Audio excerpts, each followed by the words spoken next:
Now to the man facing trial for allegedly trying to defraud Facebook, falsely claiming he owned half the company. He's on the run right now, vanishing just weeks before his trial was set to begin. ABC's Lindsay Davis has that story for us.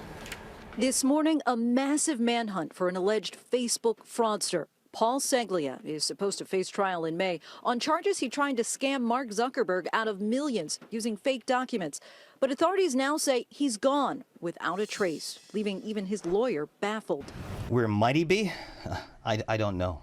I have no clue. On Sunday, a frustrating clue.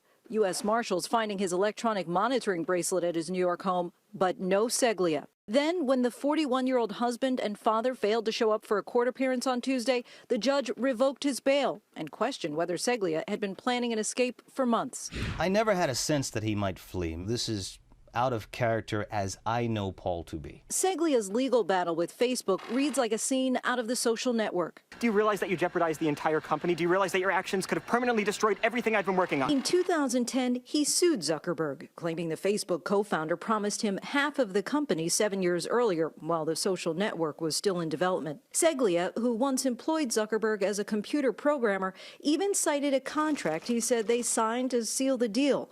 The problem? A federal judge would later rule that the contract and other evidence Seglia presented were all a fabrication, resulting in those current mail and wire fraud charges. Zuckerberg was expected to testify at the upcoming trial, and Seglia, who's pleaded not guilty, could face up to 40 years in prison if convicted. Of course, they have to find him first. For Good Morning America, Lindsay Davis, ABC News, New York.